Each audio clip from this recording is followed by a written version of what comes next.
Welcome to Decades of Horror, the 1970s. Yeah, always on a full moon, the pigs get hungry. Yeah, I got to do it. Got used to eating human flesh. I got to do it. I'm sorry. The first time it happened was an accident. They got loose in the field. There was a drunk. He was asleep. Yeah, he was asleep. This is episode 183, recorded February 15th, 2023. Gruesome magazine. My name is Jeff Mohr, and this podcast is about horror films released between 1970 and 1979. Each episode, Chad Hunt, Bill Mulligan, and I will tackle another classic or not so classic film from this wondrous, groovy, gory, and influential decade. Doc Rotten is not with us, as you may have noticed. He's a little under the weather, so bear with us. Hope you'll be back for our next episode. Get better, Doc. Yeah, get better. Yeah, get better if you can. Yeah. Do it. Have yourself a ham sandwich. A ham sandwich. A pig sandwich. Pig knuckle sandwich. I could keep going, Jeff, anytime you want to. Joining us tonight, though, is Bill Mulligan, writer, director, and special effects guru, and all-around nice guy. Bill, how you doing? Doing okay. I'm really glad someone picked this. Who picked this? I did. Chad, I give you a lot of grief, but every now and then you find some little diamonds in the rough there, and I've seen this a million times, but never actually. Have you? Yeah, well, I saw it on the shelf and never thought to pick it up. Oh, there we go. Yeah.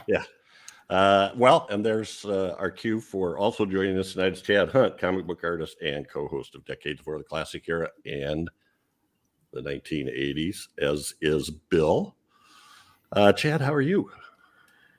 Well, when we say at the beginning we'll tackle another classic or not so classic film, this is I don't know whether to call this a genius movie or this is the stupidest thing I've ever seen in my life. So I'm pretty confused about this movie right now. So that's how I'm doing. I think it's close to genius. Yeah. But it's equally close to the other. It is a fine line. Yeah. Okay. Well, just so everybody knows, our topic for this episode is pigs. Or you can just make up your own title because they did many times. Yeah. There's like 20 different titles for this. And you know what? We're going to say every single every one. day. But anyway, that'll be the more most common. Yeah. Written and directed by Marc Lawrence, whom I'm pretty sure most people would recognize if you've seen movies in the 50s, 60s, 70s, or 80s. The cast includes Marc Lawrence, Toni Lawrence, Jesse Vint, and Paul Hickey. Production company is Ursus Productions. Was filmed in Lake Piru, California. And it was filmed in 9 days, whenever it was they did it. Released on May 23rd, 1973, also known as... Oh, well, here we go. Daddy's Deadly Darling. I'm not going to do them all now. I'm just going to do a couple of the really good ones. Daddy's Deadly Darling and Lynn Hart, The Strange Love Exorcist. Wow, what a title. Anyway, and the synopsis. The owner of a roadside diner and his new helper kill people and feed them to pigs.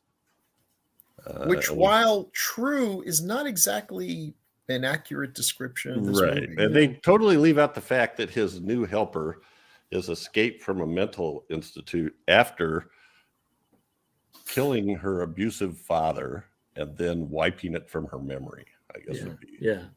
It's a complicated film.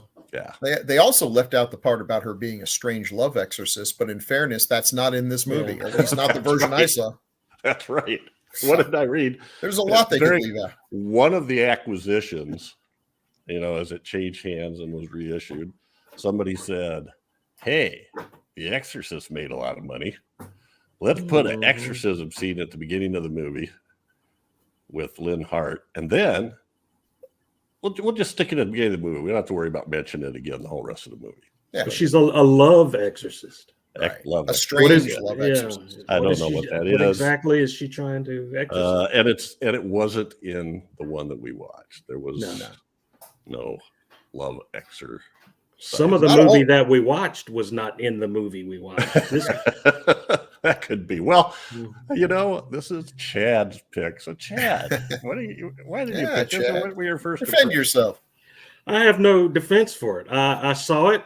It was there, and I said, "Hey, it's in the 70s. Let's do pigs." Simple as that. Simple as that. Cool. And I found it strangely entertaining, but at the same time, I'm like, this is a piece of crap. This is a piece of crap. Oh, I get that. I understand that. I was doing that the whole film. Yeah. It was just, I recognized Mr. What is his name? Zambrini. Well, Zambrini was his. Zambrini. I recognized him from a lot of gangster movies, and he always played a tough guy in a lot of other movies. But it was also the where I watched it, it was extremely dark. I couldn't tell what was going on a lot. The idea about pigs eating people really intrigued me because they will eat you. So careful walking on those pig fences and watch out, Dorothy. And accidentally falling in. They will eat you. Yeah, I didn't. When I was a kid, I did not. The first time I saw that, I did not realize the danger Dorothy was really in until visiting my grandparents' farm, and they gave equal importance to. Yeah, don't fall in. Don't go in there. Do not fall in. Do not fall in. But this is a strange film for me. I had never heard of it before, but it was playing on the Classic Movie Channel app, and who we endorse highly. Classic Horror Movie Channel. Classic Horror Movie Channel. And it was just strange. It was very strange.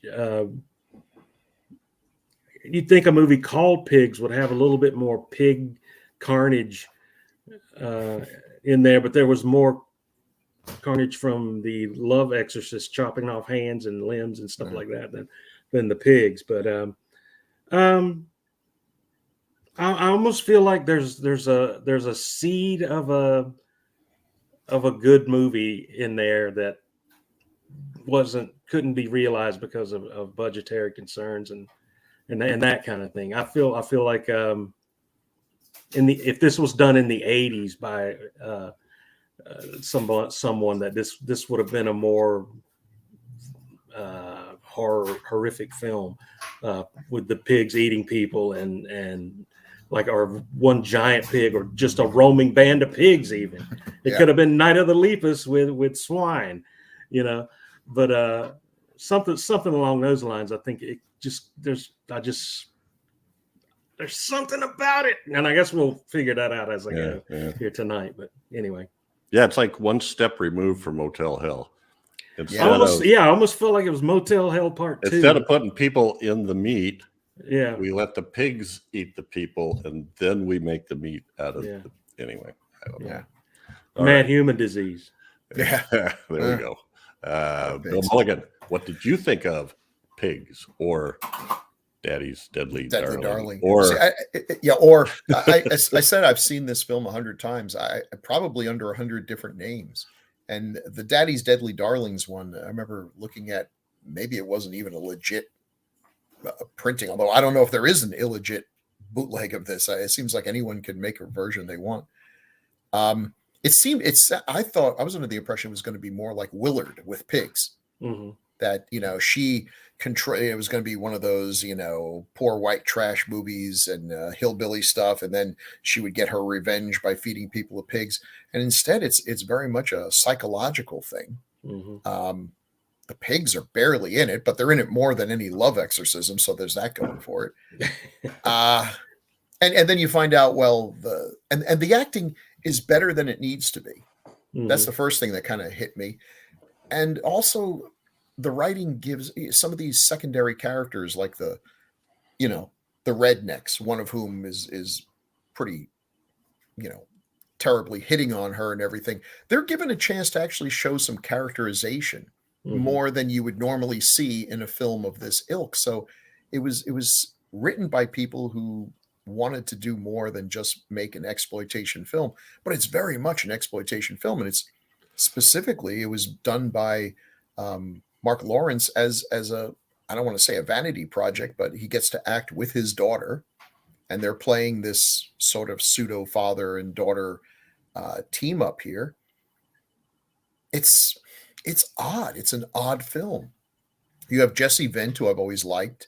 He's in there, but he's really kind of underplaying his role. Marc Lawrence is swinging for the fences with this crazy accent that it sounds like somebody kind of doing a Humphrey Bogart sort of thing. But he's got such a look, and you're like, I know this guy. I know this face. Yeah, I've seen him harass Abbott and Costello and the Bowery Boys, and he has just a perfect gangster face. You expect him, it's kind of pockmarked, and he does that thing with his eyes where it's like he's simultaneously closing them and glaring at the same time. So it looks really intense. He is good. He's perfect for it. And then he was I think he was in a couple Star Trek episodes. He played aliens, and he also played a gangster. I think they did one of those holodeck gangster things. He's really good. You've got these little old ladies who I don't even know why they're there. I think they might have been investors. This movie's been chopped and diced and added to and subtracted from and everything so many times. You kind of wonder if there's maybe another version out there that makes more sense. And I believe there is one called The 13th Pig that is the director's cut. And I'd really like to kind of see that, to see if, some of this stuff comes together. Because when I was trying to put some stills together, I saw a number of shots of him in like clown makeup. Well, that was not in the version I saw. Right. Right. And, from what I hear, there's all kinds of things that they just messed with this film. I don't know if it's in the public domain or what, because I don't think we've ever had a film that had so many titles and so many little things that were done to it. It's an unusual film. It's so 70s. Yeah. But I think it's better than it has any reason to be. Could have been better still. I would have liked to have been able to see some of the shots. And the cinematography is inconsistent. Sometimes it's really well composed and well shot. There's some pretty good scenes in here.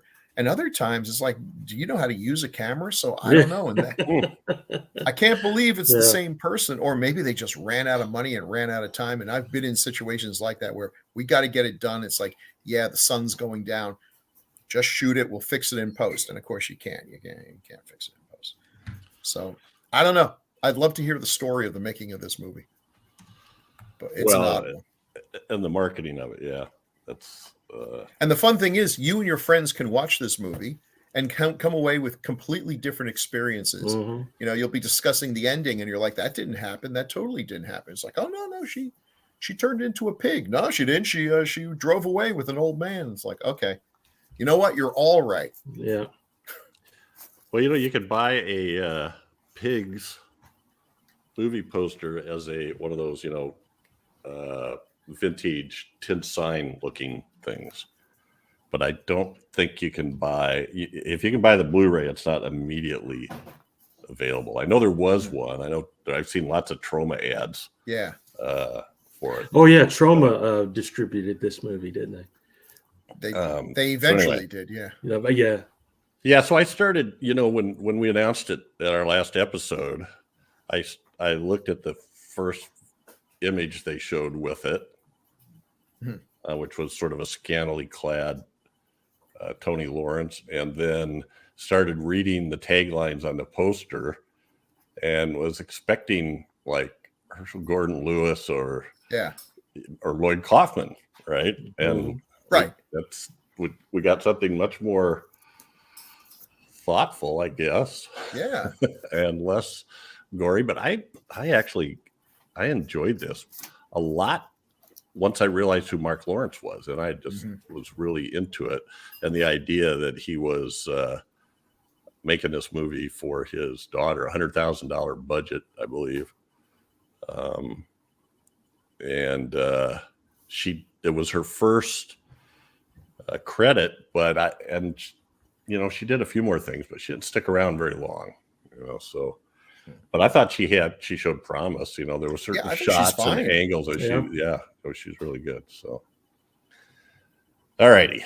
Well, let's jump to, before we do the posters, I really think we need to do tagline. So that means now is the time for taglines with Chad.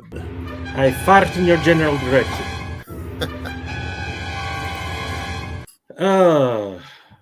All righty. What are those taglines? Oh, no music, no stupid music. sound effects, no. Yeah, Okay, music played. I heard none of it. I heard a little bit of it. I heard none of it. It'll be on the recording. Okay, we'll fix it. All righty. You can fix this in post.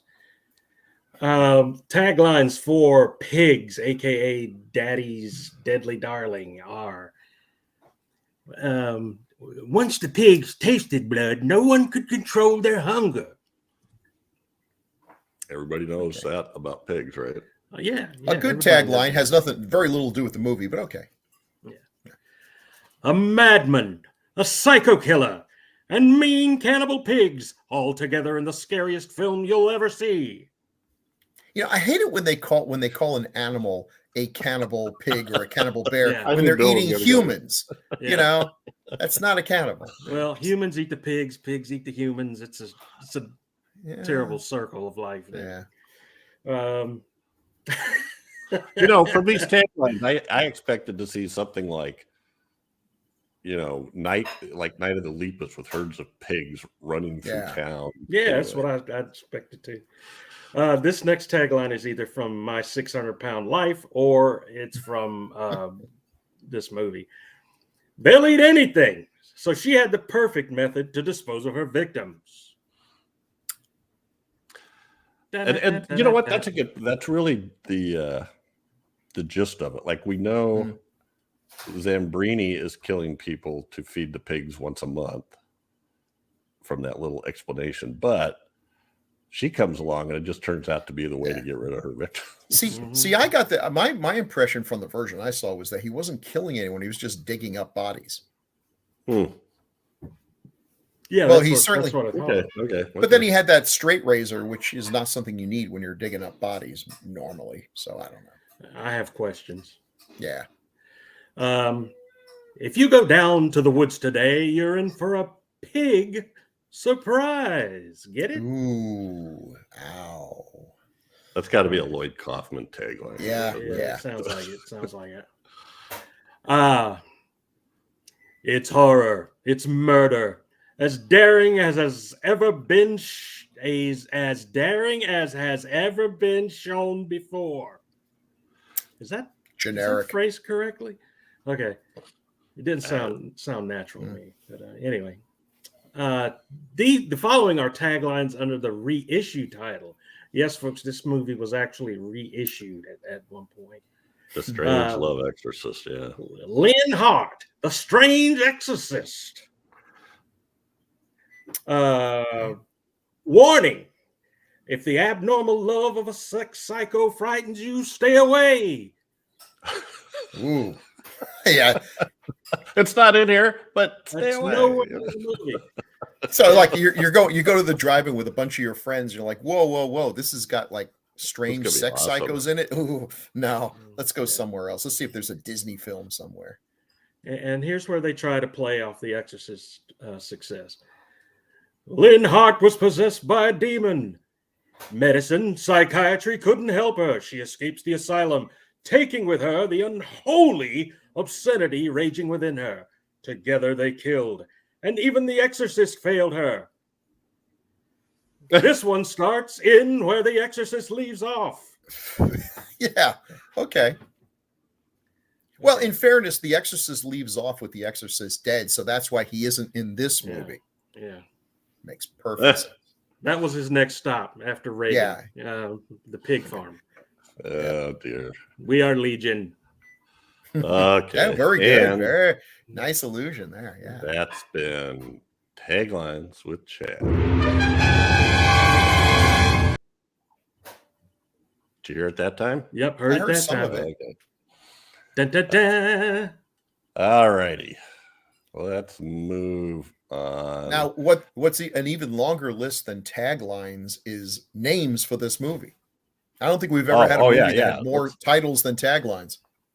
Well, my favorite one is There's so many to pick from. The working title was Menu for Murder. You know, That's I not guess bad. the diner or something. My favorite one is Roadside Torture Chamber, which could possibly be I don't know if that'd be. Been to a couple of those. Go ahead. What are some of the other ones? Well, we've got there's between Pigs, here and Florida, Horror Farm, Blood Pen, Daddy's Girl, Lynn Hart. Well, that's the worst one. Lynn Hart. That says nothing. Lynn Hart, The Strange Love Exorcist. Okay, that's The 13th Pig, The Killer, The Killers, The Pigs, The Secret of Lynn Hart, The Strange Exorcism of Lynn Hart, The Strange Love Exorcist, and Wild Boars. Woo! That's Let's take these words. The 13th Pig, not to be confused with the 13th Warrior. Let's take these words. Lynn Hart, Strange Love Exorcist, and let's just try them in different orders. It's like they took tiles out of a hat or something and just arranged. Yeah, we're not going to talk about the movie, folks. So buckle up. You're in for a treat. All right. Well, let's. I mean, and so the weird thing is there's an equal number of posters as there are titles, but even just one title has multiple a bajillion posters. Pigs. The Secret Strange Pig Exorcism of Lynn Hart's Wild Boar. I like the one on the top right who just seems to be kind of like winking at us with a smile. Can you imagine if you're like you go to the video store back when there were video stores and you pick up like 3 or 4 different films to watch and then you realize you've picked up the same damn movie. Yeah. You know, that happens. Happens. Well, let's look at some more here. Pigs.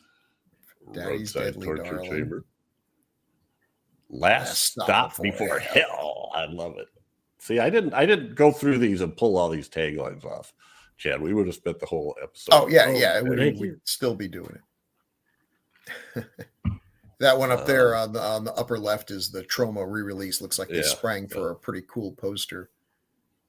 Go back one, Jeff. Go back one frame there. The one in the bottom right. Yeah. That looks like an ABC after school special gone wrong. Yeah. I was thinking it was either Hippies Gone Zombie or Freaked Out on Acid Gritting. Yeah, sure. After school special with the knife in the back. Special. Yeah. Okay, let's see. There's something about Lynn. Tonight on a very special afternoon. And then we just go off into Nutty Land here. Love Exorcist. And these just look like, the cut and paste job they do for a porn movie or something. Love Exorcist. The Devil Reincarnated was like, wow. I think they just took a bunch to avoid fainting. Keep telling yourself it's only a movie. It's only a movie. Yeah. Okay. So they just took a bunch of elements from other things and slapped them onto a poster and said, Blood Pen. Because blood always brings me. Is that a pig down at the bottom? Or it looks like a rabid pit bull. It does. It does, yeah. Very vicious looking. Blood Cujo. Swine. Cujo swine. All right. That's impressive. So take a look at the actors here, and obviously we're not gonna. Most people are not gonna recognize Toni Lawrence, but especially if I don't click on her picture. You know, I thought she was good. yeah, Yeah, I did too. She's She cute. shows some range. She doesn't have near as many scars and pockmarks as her father does. No, another example of a fairly attractive woman being born from a truly hideous man. The Liv Tyler syndrome, I call it. The Nastasha Kinski syndrome could also be another one. Yeah, and listen, if you say, "Oh, this movie's a vanity project," guy just slapped together some money to help his daughter out. I was not expecting a lot. Yeah. But for a nepo baby, which I guess is the big thing right now, I thought she was fine. Mm-hmm. And you know what? What is this whole nepo baby thing anyway? Why wouldn't an actor or director or something in Hollywood give a leg up to their kid? Why not? I'd do it for my kid. This isn't like they're working at the cancer curing factory, where I would be upset if a good cancer cure was passed up for the guy's goddaughter. Because you know why, Bill? You know why? They didn't pay their dues. They did pay their dues. Yeah. Well, yeah, I don't even understand that. This is a term I just learned in the last week. I know. I never even heard of it. The before. latest thing people are angry about because there's not enough in the world. We got to be angry that. Did you know that Jamie Lee Curtis had a famous mother? Yeah, also a famous dad. You moron, Tony Curtis. Shut up. So what? So what? So the hell what? Did you know? Well, my dad's an engineer, and my brother and I are engineers. So I guess I don't know. We went to the same school he was teaching at. So anyway, to me, it's the most normal thing in the world. The human head weighs 10 pounds. Yeah. So yeah, that one scene, she's like marking her face up with lipstick. Yeah. So she has these weird internal struggles where she'll be talking on the phone to her dad, although there's not really anybody there, we find out later. And her dad's dead. Which she killed him. In the version I saw, it opened with her killing him. Right. And then I'm watching this, I'm like, I feel like I was supposed to be not sure whether or not she was actually talking to him. And I believe from a little bit of research I did, the version I saw was one of the not every version opens with her obviously having killed her father. Right. Which is like later revealed in a flashback, maybe while she's one of her dreams. They could have just flashed back to me watching the movie. It's like, yeah, that was the opening scene. She kills her dad. Okay. I don't know why you're bringing in the dramatic music for this, but yeah. So some of the tinkering that went on with this movie, I don't think did it any favors. But they kept trying, that's for sure. Mm-hmm. So I wonder, was this movie a success or not? Normally, when you keep screwing around with a film, it's because it's not working. But why would they keep trying with this instead of just assume? I mean, you tell me how it works, but I assume once he sold it to somebody, he was out of it. Yeah, that's probably. And if he sold it for $100,000, he's good to go. And the more legs it can get, the better for his daughter, I guess. It's hard to believe that it didn't make money when it was released under so many titles. I mean, even if just every version made a little bit of money, it should add up to something pretty impressive. Right. Well, it definitely has that allure of the title and the posters that a sort of what's the word I want? Forbidden gem. Yeah. Oh, yeah. It's got some. Which is what they're trying to portray with the posters, I think. I feel like they expected a different movie than what they got, and they're like, "Well, dang it, we're still going to go with that idea for the poster." The way this movie looks so cut up in the editing is a lot of that stuff could have happened. So when you guys were the version that you watch, were there scenes where, for no reason at all of a sudden, like a shot would be repeated? Yeah. 2 or 3 seconds after you saw it? Like 10 seconds. Well, I kind of assumed that by the time they did that 3 or 4 times, I figured that was some sort of style or something, but I don't know. Weird style. Like a car would drive away and then you'd see it drive away again. Yeah. It was very odd and deliberate. But you didn't hear the music or anything change, so it's not like they were cutting scenes out or something. They were or padding the length. I don't know. It was weird. It felt like bad editing to me. It felt like bad editing, but again, when you see it more than once, you start thinking, was this a choice? Are we trying to like show the fragmentation of her mind? In which case it did not succeed because it didn't happen often enough to make that so that's what they're trying to go, kind of an artsy thing here. It just happened enough times to make them think, do you guys know how to edit? Mm-hmm. And other parts of it are edited fine. So yes, they did. Why were these things in there? Did they just not care? I don't know. Well, you're right about the cinematography too. There are some shots that are really interesting. Yeah. But they also sometimes seem like I just stuck this in because it looks cool and we had the light and like that. There's that. Wait a minute. I think you got it on here. Here. Yeah. The scene of her walking down the middle of the road. Mrs. Robinson.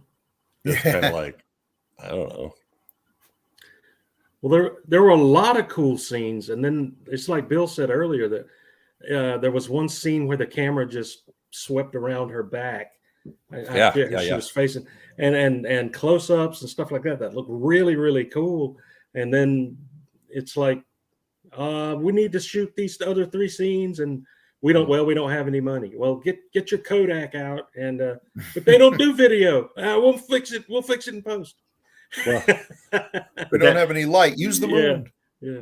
It was kind of like that because the guy who did the music was paid by Marc Lawrence giving him a painting that he owned. I don't know what the painting was, but wow. So yeah, what's this middle shot? Is that her just looking out the window? That was at the beginning. That's her killing her dad. That's right. Yeah, she's got her. Yeah, and okay. that may well have been shot by someone else entirely. You know, this movie looks so piecemeal in some ways, but like that bottom shot's a good shot. It's well composed, well lit.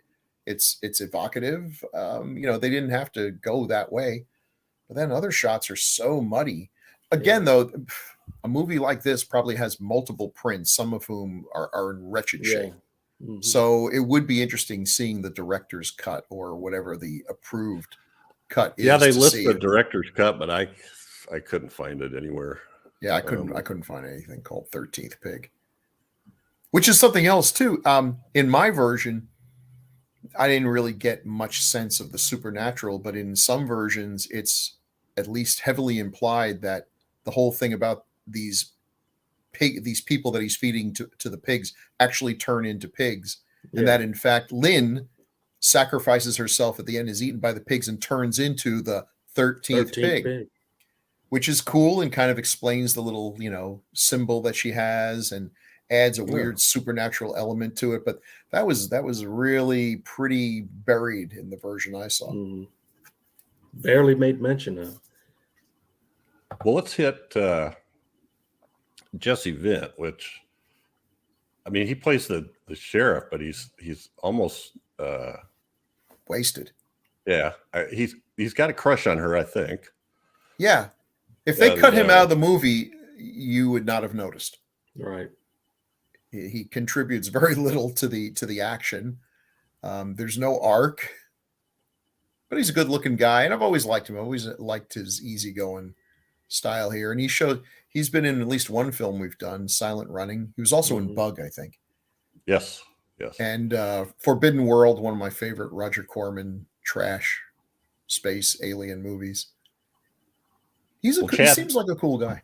Yeah. Chad, your pick led me to, and he's got a brother that's an actor. I think they were in Macon County Line together. Oh yeah, that's right. But you led me to a find here. I was looking through Jesse Vint's filmography and found this movie called Black Oak Conspiracy. That was the story was by Jesse Vint, co-written by Jesse Vint, produced by Jesse Vint, starring Jesse Vint, but directed by, I think his name is Bob Keljan of Count Yorga and Scream Blackula Scream. Oh, wow. And then has all these other guys in there that we've talked. Albert Sammy, we've had him in a couple of movies. He plays the evil sheriff. There's a guy that played Doc Holliday on the old Wyatt Earp show that plays this rich father. It just goes on and on. There's a guy named James, is it James Gammon or Gannon, that when he gets older, he always has this voice like this and this scraggly beard, you know. And in this one, he's like a young deputy, and he's like, "Well, hey, sheriff, what are we gonna do now?" You know, I had to look him up because I thought, man, that seems like that would be his son or something, but no, it's him. Anyway, I had a great time watching that. It's your basic, you know, rich guys. You know, he comes home, his mother's dead, and he's got to fight the conspiracy. And it's worth watching that movie just for the car going off the cliff scene. It is literally the best car going off the cliff thing I've ever seen. I just was, it's a really steep cliff, and they got the car going almost the whole way down, and it's crashing and it's smashing and it's coming apart and it's blowing up, and it just all looks real. You would think they would have reused that over and over and over again. Well, and the other thing that's good are the fights. He gets into there's a lot of fist fighting, and they're very well choreographed, and they, you know, there's no phantom punches that you see. Anyway, sorry, digress, but sort of a closet Jesse Vint fan after Silent Running. Mm-hmm. But, you know, he's not given much to do here. No, not at all. All right, and Marc Lawrence. Look at that face. Mm-hmm. And then I was like, what else? So he had an interesting history. He was one of the victims of the McCarthy blacklist and had to testify in front of Congress and name names, and then went off to Europe, you know, because he couldn't got blacklisted anyway. Right? Yeah, right. So the other people got blacklisted were mad at him for naming names, and then plus he got blacklisted. So so nothing didn't work out at all. I think that's when he went off and started making stuff like King of Kong Island, which is, oh boy, is that bad. That's another one. I was looking at that bill, and there's 3 different posters. The posters are all identical. One was King of Kong Island, one was just Kong Island, and another one was Eva. Like there you go. Another case where you could have gotten the same movie 3 times, and boy, you'd be mad if they were all King of Kong Island. I love that poster in the middle. That is actually one of my, I'm sure it's totally out of my price league now, but I would love to have that hanging on the wall. Just a classic gorilla and a girl. Mm-hmm. And then he's in one that we'll have to do one day, Night Train to Terror, because that is one of the strangest movies ever made. It's a weird anthology, right? A weird anthology of films that were not meant to be part of an anthology. Oh, they just chopped them down until they were short enough that we could slap 3 of them into a film. Oh, wow. Yikes. Yeah. But look at that picture in the middle, that intensity, that glare. Mm-hmm. Just an that angry guy. He's got the eyeballs. Yeah. He said snake eyes. That early in his career, he went up. Where was it? He went to some theater that Eddie Cantor was playing at. He was born in 1910. So he was, what does that make him? Early 60s here. But went to a theater that Eddie Cantor was at, and asked the guy when Eddie Cantor comes on, and the person in the ticket office was like, started stuttering and stuff. So you're the guy in that picture down the street, and he was like, yeah, but he didn't know why the guy acted so weird. So he went down and watched the movie again and went, oh my God, am I ugly? You know, no wonder he's scared. I don't think he ever had any ideas of being a leading man, No, but look at his IMDb page. He's in a lot of stuff. 200 some credits. 200. Yeah. A lot of stuff. I mean, they're casting a movie. We need someone to menace the Bowery Boys for 60 minutes. Here's your guy. Yeah, tons of film noir, bunches, even westerns, and then like every TV show in the 50s, 60s, and 70s. It seems like. I mean, you wouldn't cast him to be the mob boss, but he's definitely the guy that the mob boss sends out to break your legs. Yeah. Yes. And that shot in the top from the movie is freaky. That was her like nightmare or something too. But yeah. Wow. He had the look. He's got the look. Yeah. And I thought he was good in it. It was, I joked that he sounds like he was kind of doing a Humphrey Bogart sort of thing, and he was, but I liked it. I like Humphrey Bogart. I like those old gangster movies. And Jeff, you were asking, was he playing it as sort of maybe a little simple, a little touched in the head? Yeah, that's possible too. I mean, I could see him doing a. Oh shoot! Why am I drawing a blank here? Well, he's almost like that one guy that character John Lovett used to play, the liar. Yeah. What's going on here? Yeah. Well, she's working for me. Yeah, she's working for me. It's like, what's her name? Morgan Fairchild. Yeah, my young Morgan Fairchild. Yeah, the sheriff comes and asks a bunch of questions, and they stonewall him at every turn. And Jesse Vince Sheriff, his attitude toward it is, okay, whatever. It's like, is this guy like one day away from retirement or something? He just doesn't care that people are disappearing and graves are being robbed. And it's like, yeah, maybe he is feeding him to the pigs. But I don't even know if there's a law against that. Oh, I'm pretty sure there is. Yeah, but I'm not going to go look it up. Like, why are you here? I don't want to tell you. Okay. Boy, talk about quiet quitting. This guy is really just cashing in that paycheck every week. So to get into some details here, what I talked about earlier. In 1973, Lawrence sold the movie to producer William Rowland, who created a new ad campaign for the film retitled The Secret of Lynn Hart, positioning it as a slasher film.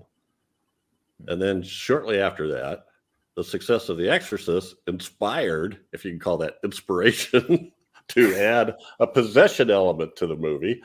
And he brought into the film a new opening depicting an exorcism being performed on Lynn, which is Toni Lawrence's character's name, who escapes.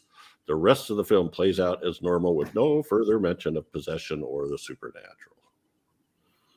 Wow. That's crazy. That's how the kids are doing it these days. Yeah. And then in 1977, Donald Reynolds removed the exorcism scene and filmed an additional prologue and epilogue for the film that initially played under the title Daddy's Girl. After shortening the prologue from Reynolds' cut, the film was released theatrically on November 6, 1984 by Aquarius Releasing as Daddy's Deadly Darling, which is how it's listed in IMDb, but apparently didn't make it to that title until 10 years after the fact. Anyway. So the versions you guys saw, how did it end? The version I saw was her riding off in the car at the end. But I had read the stuff about her turning in. There were all of a sudden 13 pigs, and it was assumed she was the 13th pig. And also, he started out with 11 pigs. This is for a different version, I guess, because I don't remember this part, where he was asked how many pigs he had, and it was 11. But then after he fed him the creepy guy that kept trying to hit on her, there were 12, and then she made the 13th pig. But it never explained how that happened or anything. If they were turning into pigs or were they hitchhiking? Yeah, one or the other. Well, on the premiere in Detroit on May 23rd, 1973, the distributor offered free bacon to the audience. I'm not sure how that could be a good idea. I heard that most of it was returned at the end of the movie, which I don't know. People love bacon, but that does sound pretty sketchy. There's nothing, film incentive bacon is not the best. Well, he did something too. I'm trying to find that now. Oh, so special effects. He made hunks of bread in the shape of arms and legs. Well, in the scenes where the pigs eat human flesh, which isn't ever real graphically shown, I don't think. Well, it's awfully dark, so it could have been human limbs. It could have been a loaf of bread. I guess that's where the alrighty. semi-good photography comes in handy. It's The, like, okay, uh, they're eating something. They're obviously enjoying themselves. Maybe it's human flesh. I don't know. So Still doesn't make them a interesting cannibal. quote in a review by Bill Gibron of DVD Talk. I'm not familiar with him, but the quote was, "The film plays like a schizophrenic's version of the Farmer's Almanac." And then another person, Brian Orndorff for Blu-ray.com, wrote that the film isn't the animals gone wild adventure it appears to be, but commends the film for exploring the destruction of sexual abuse, the pain of isolation, and crumbling of untreated minds. Okay. Which is kind of true. Yeah, that is true. Yeah. It sounds kind of artsy fartsy for this movie, but yeah, that's. Mm-hmm. And you know, I can see. So Marc Lawrence is trying to give his daughter a role that will allow her to show range, and she does. She's all over the place. She plays a crazy person convincingly well. If you've ever had a crazy person in your life, you can relate to the extremes here. I wanted to quickly mention too, Jim Antonio, who plays the man from the hospital. That I've seen him before. He's got over 100 credits.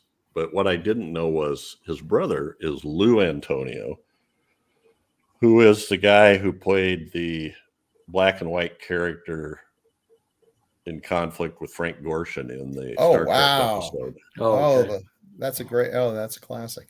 So anyway, yeah, this guy, he's been in lots of stuff too, you know, so it's interesting. I'm kind of assuming they were friends, you know. Jesse Vint was fairly new on the scene, so this was a big, you know, it was a good chance for him, I think. I think Silent Running, didn't that come out in 73 as well? Does that sound right? That sounds right. Anyway. All right. Well, we don't really have too much else to talk about this. You guys got other things you want to say? No, I mean, it is what it is. It's out there. Flip. Yep. Yeah. The version we're talking about is on Classic Horror Movie Channel, which, by the way, Decades of Horror partners with, and for about 2 years, it's carried classic era episodes, but now it's starting to pick up episodes of 70s and 80s, the Decades of Horror. So check those out on some of the different apps or different streaming channels or genres that they have.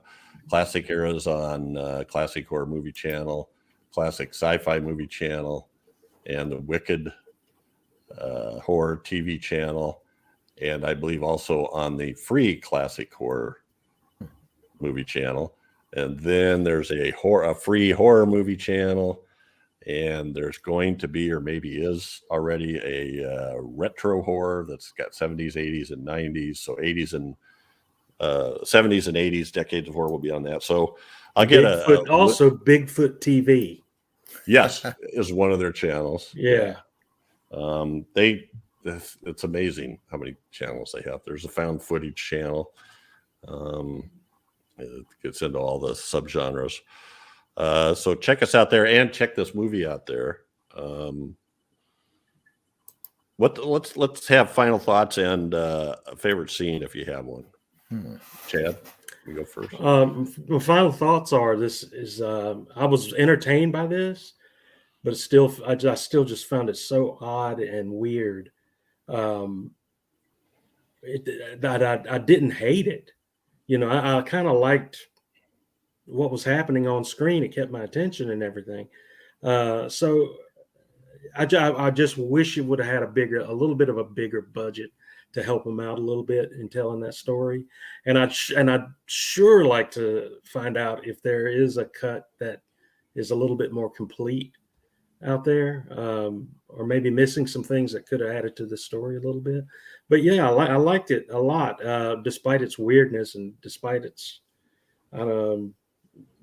just odd nature, I guess. But my favorite scene would have to be, I don't know, there was a decapitation scene at the end.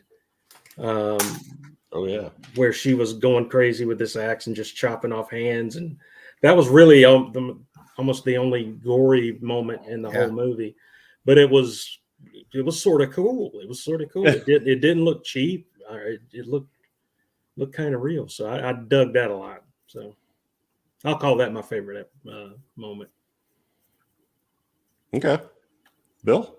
I think I'd have to go with that too, but there really there aren't that many memorable scenes, but I did enjoy this movie. It's got a weird fever dream quality to it. It's just very strange and but entertaining and as I often feel about the ones that I kind of like here, better than it had any reason to be. Mm-hmm. The folks who made this obviously made this with the intention of, more than usual, where they're just trying to make money.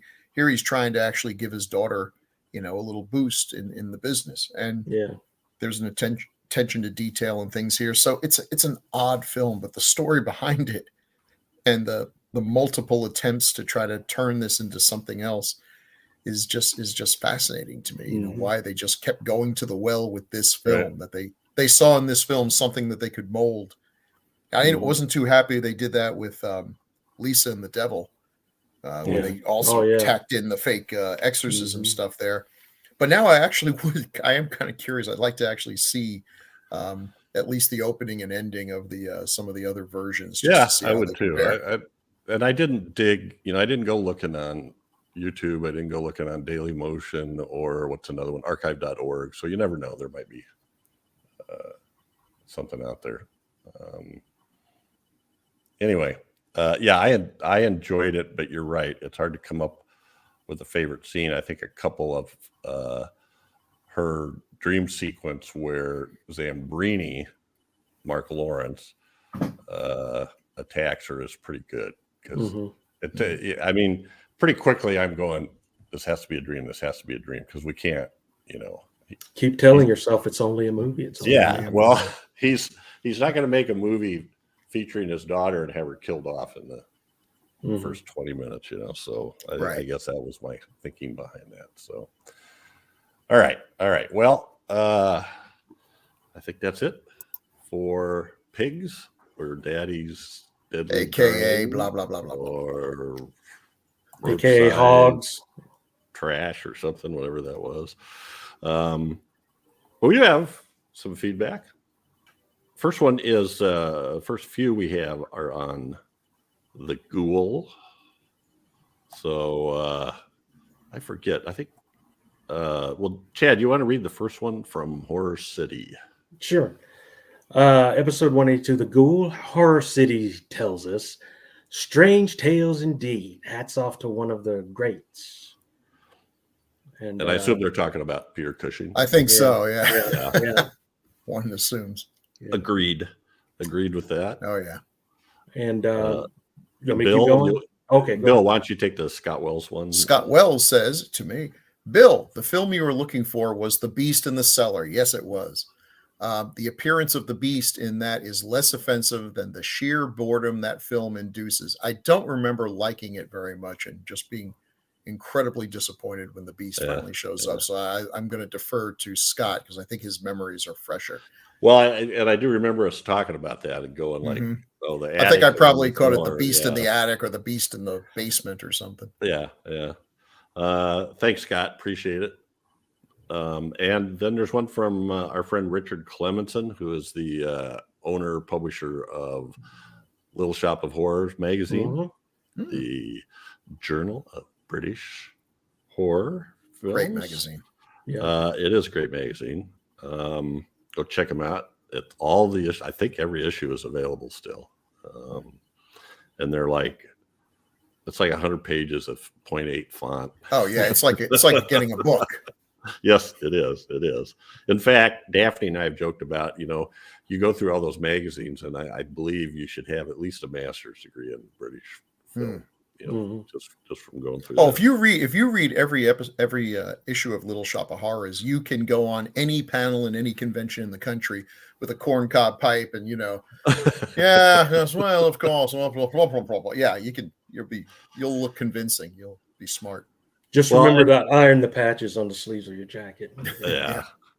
Oh, and by the way, Dick has guested with us for a couple episodes of Classic Era, the Horror of Dracula and the Brides of Dracula. Mhm. Oh, two classics. Yeah. Films. Anyways, Cool guy.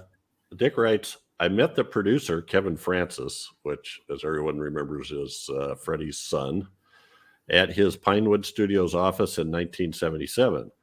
Asked him to sign my movie editions of The Ghoul and Legend of the Werewolf. He refused, saying his signature was only of value on a contract. Okay. All right. I appreciate you sharing that, Dick. Yeah. That's pretty That's good. funny. And then one on the Brotherhood of Satan, the last one here. Chad. My turn? Yeah. Okay. Lone Wolf says, I knew I recognized that face. I remember Strother Martin as one of the missionary campers getting attacked by the bats in Nightwing. Poor guy. Yeah, he sure was. Yeah. Strother Martin playing Satan, a missionary. That's range right there. A herpetologist trying to create snakes to take over the world. Oh my God, guy! I was flipping through different movies that are streaming, and I saw one that said "shh" instead of "s." Oh, you and got all I excited. almost flipped out. Yeah, but then, I think it's pay-per-view. I think you can still get, but that's one of the ones. There's like 4 or 5 I just keep an eye out for all the time, and they just never. Right. I always search for it. I'm like, how many S's were there? I don't remember. Anyway, appreciate it, Lone Wolf. Yeah, You're thanks, on it. And Thanks, speaking of which, I don't know if anybody remembers this, but Nightwing was from a book by Martin Cruz Smith, who became really famous for his bestseller Gorky Park, a Russian espionage novel. Yeah. This was the book. That is surprising to me. Book before things you remember from working in a bookstore. That was who starred in that? He died recently. Was it? He played Thunderbolt Ross in the Hulk movies. Oh, William Hurt. I just William Hurt. Book. Was it William Hurt played in Gorky Park? Yes. And Lee Marvin. Yes, and wasn't also Brian Dennehy or it's the bag. I maybe I'm getting it wrong. I don't know. Lee Marvin was in it, and Lee Marvin. Maybe that's who else? Brian Dennehy was in it. Oh, okay. So I got it right. Joanna Picula. Anyway, cool. Interesting espionage thriller. Boy, when the episode goes short, we just kind of go. Yeah, we just.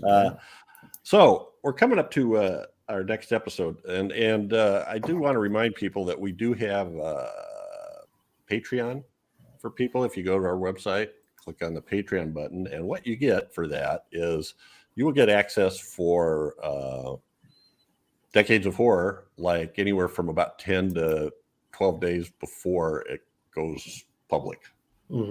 That's one of the benefits. There are some other episodes that go out to Patreon patrons. I don't know. So, you don't have to donate much, but it does take time and money for the servers space and the software and that kind of stuff. It'd be cool for the Gruesome magazine side of this to have enough money to go to some conferences as well to cover some events.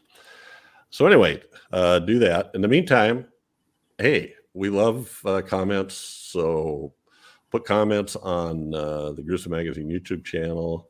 You can send them to feedback@gruesomemagazine.com. You can leave comments on the Gruesome Magazine and HNR. The Gruesome Magazine, HNR, and DOH Facebook group where we post the episode. So we love them. We try to search them out. I usually get all the ones on the YouTube channel. Sometimes I miss the other ones, but I try to find them. So please leave comments. We love that. So coming up for our next episode is one picked by Doc. Hey. That he's mentioned a bunch of times. Love at First Bite. from 1979. You Okay. know, Yeah. George Hamilton, Susan Yeah, St. okay. James. Now, I had a big crush on Susan St. James in the early 70s when she was on this weird show called Name of the Game. With Gene Barry and Tony Franciosa and some anyway. And then, anyway. I don't have real fond memories of this movie, but Doc, I think, does. So, tastes change. We'll see what a new pair of glasses will look like. So we'll be checking that out in our next episode. I've never seen this one. Never seen it. I think I've seen parts of it. I've seen it. I remember laughing at a few parts, and I remember a few parts that I don't think have aged well, but I guess we'll find out. Yeah, Maybe we will. I'm misremembering them. And the tagline, Dracula, your favorite pain in the neck is about to bite your funny bone. Okay, wow. Or I should have said, start. I should have said Dracula. Dracula. Dracula. Somewhere my grandfather is rolling over his grave because you mispronounced Dracula. I know. I never get that right. All right, guys. Thank you very much. And hopefully Doc will be back next time. And hey, have a good one. Yep. Good Say night, good night, everybody. Night, everyone.